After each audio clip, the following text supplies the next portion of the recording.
Hello, Sagittarius. Thank you for joining me for your weekly forecast for week commencing the 6th of March.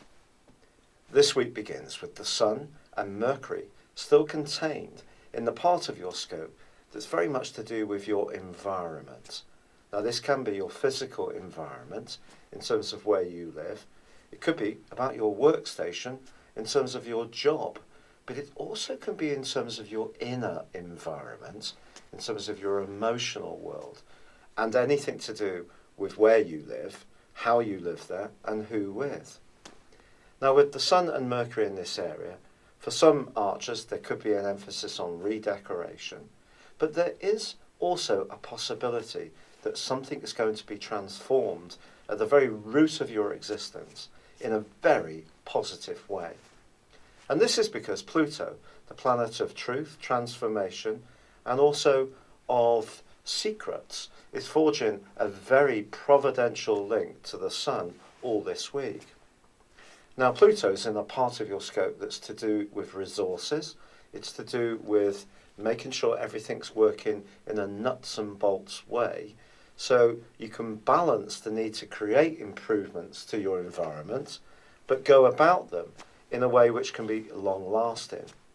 Now, Pluto gives us the opportunity to make changes for ourselves, or sometimes it can kind of prompt us or change our circumstances in a way that we're not necessarily always ready for. But this is largely a very healing, enabling aspect, and it can help you to make some aspect of your world just work in a much more efficient and nurturing kind of way. Now, Mercury in this location is not quite so happy, and it is true that by the end of this week, on Friday and Saturday, Mercury is going to be tangling with Saturn, the planet of structure, which is working its way through your zodiac sign and will be with you until the 10th of December this year. Now, you know from Saturn's transit that it hasn't always been easy, and this can be just a little bit of a reminder that there may need to be some give and take with the people who are immediately around you.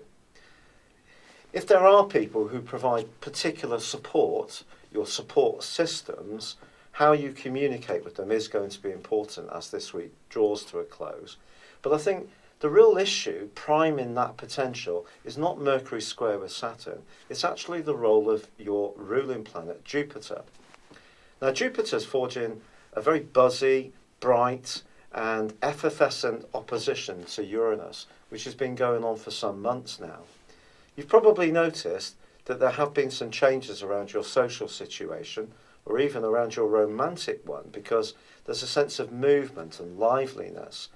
Now, with this energy really about making sure that you feel at ease with all that you have, this bright and bubbliness is not so much the issue, it's more about just making sure it all works for you in a fundamental way.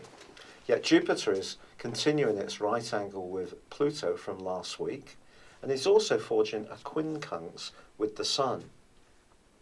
I think it's important, therefore, to understand the role of your social life, and in terms of the cost of it, and how much you like to enjoy yourself, perhaps to the full, and what impact that will have on the more nurturing elements of your situation. So there's a contrast going on, a paradox, if you like, and it's about trying to balance things. Now, fortunately, Saturn is actually forging a brilliant angle to Mars in the first 4 days of this week. So if there is something creative that you want to keep pushing forwards and evolving in a step-by-step basis, having done your research in a thorough way, there's every chance that it can get rooted even more. Mars is going to be moving on Friday this week into the sign of Taurus, which is going to reinforce your physical vitality in the following 6 weeks.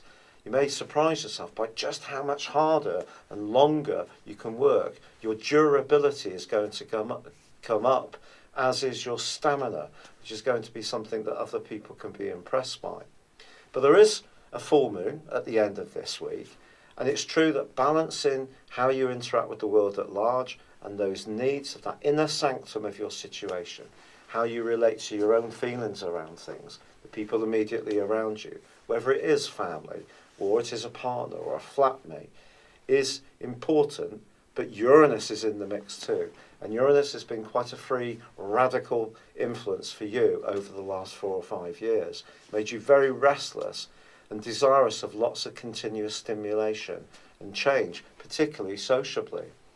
Now, because it is feeding in and forging a tricky angle itself to the full moon in Virgo, make sure that you don't just resist the things that you need to be doing, because you want to maintain that natural side of your nature, which is very freedom loving. And generally, Sagittarians like to discover things for themselves rather than being told by anyone else. But there may be an issue this week that does need a little bit of realignment, especially between work and home, or pleasure and leisure, and the cost of it and the impact on that sense of tranquility that we all need at the very root of our existence. It's been a real pleasure being with you. Thank you for joining me. Good luck and goodbye for now.